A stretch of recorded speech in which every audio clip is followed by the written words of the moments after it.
So what might not work so well today might work powerfully tomorrow if you come back, because you will be in a different place within yourself, a different state of awareness, certainly probably a different state of receptivity. Okay, so you're not a static being, never, eternally. You're always growing and changing, whether you're in a body or on the other side.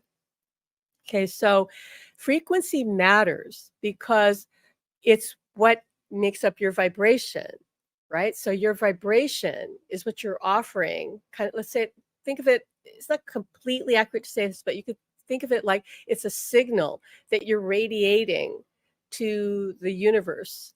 And life is going to respond to you, right? It just is. And things will unfold in perfect timing because you are a soul whose higher self is actually orchestrating your life.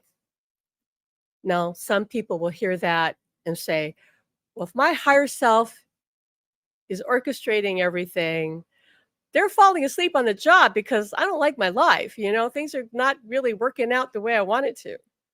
Okay. The thing is, you're not here to have everything just flow easily and be perfect and immediate.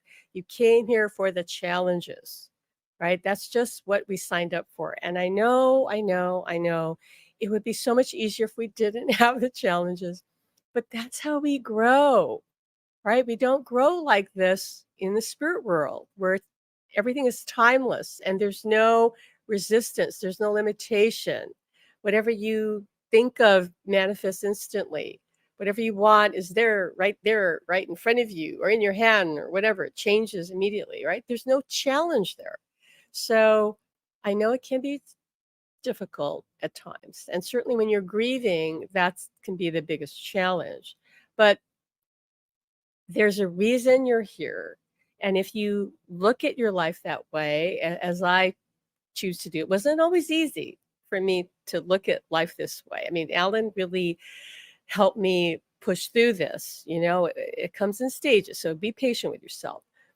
I've been on this path for 37 years now, so I'm a bit ahead of the curve of most of you. But I can tell you, a lot of you can catch up fast because this life we're living right now, the times you're living right now, everything's accelerating. So you can do what took me 37 years, you could do in maybe 37 months or something like that. Okay, I'm just throwing out a number that kind of sounds good, right?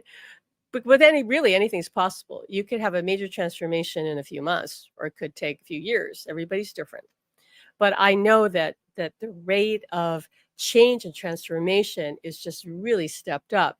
So you are here at the right time. You truly are.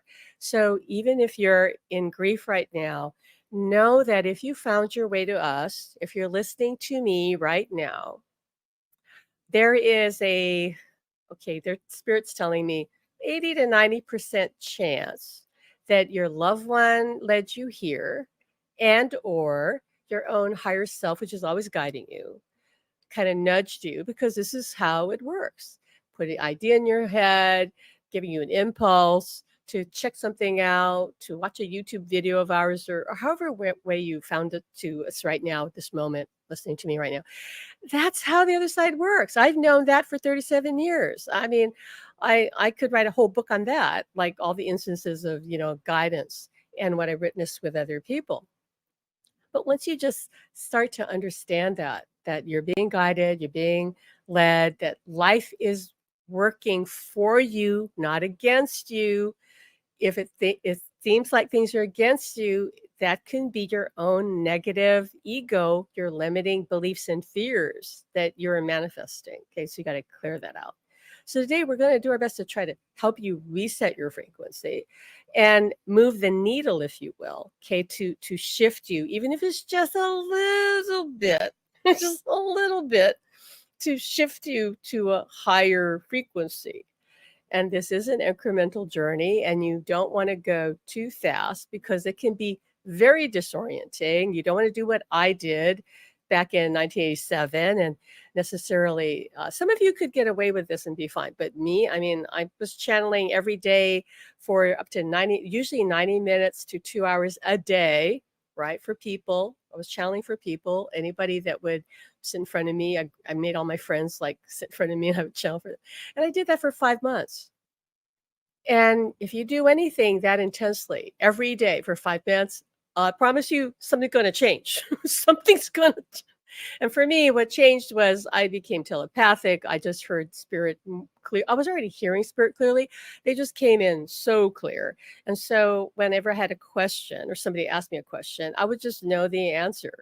I would just know like the nature of reality and just the big questions like where do we go after, like things that I'd never pondered before. And in 1987, there weren't all the books there are now, and there was no internet. So I didn't have a lot of people to turn to or resources to, to utilize. There were no really teachers in Honolulu. There was one, but he ended up inviting me to kind of help him teach people how to read auras, and I didn't even understand how to read auras, and yet he chose me to sit next to him and let the class read our auras. And I thought, hey, I paid money to be in this class, and I thought I was going to get to learn how to read auras. And he said, oh, you don't need to do that. You already know what you need to know, I guess. So you can learn all of that. It's all in you. So what we're about in teaching you is understanding that you don't need to go out there so much and add anything to your consciousness, only what you're guided to. If you're guided to something, you feel the impulse, excitement, like, ooh, yeah, I want to learn about Reiki. Go for it. That could be your doorway to develop your intuition, because learning a healing modality actually does open up people to their spiritual and psychic awareness. However, what we're focusing on today is an integral part, because you've got to work on your issues. Just learning Reiki or learning to do readings, tarot, whatever, that's not enough. That is not spiritual development. Okay, that is not going to shift your frequency, raise your vibration. No, it's not. So do not ever make the mistake of thinking that somebody who's profoundly psychic is spiritually evolved. They might be, and they might be completely unevolved and the most distorted person you've ever met. I've met a lot of people like that, incredibly psychic, incredibly, incredibly psychic, and very messed up people on a personal level because they haven't cleaned up their belief system and their vibration is not high.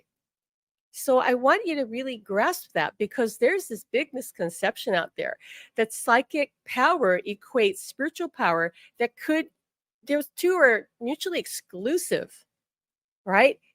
If you truly have your spiritual power on tap and awakened, your psychic awareness is there in whatever level is appropriate for you, but you're not necessarily bending spoons, right? Or making objects move or levitating, because that may not be your purpose to impress people or do all the what Alan calls parlor tricks, like psychic parlor tricks. That might not be your soul's interest. Okay. So I want you to really understand that. In our work, we're focusing on helping you become who you truly are, to awaken your soul. And when you do that, you don't need all these classes. We are trying to help you remove what's in your way, because what's in your way is what needs to be cleared. You don't need to add all this other stuff.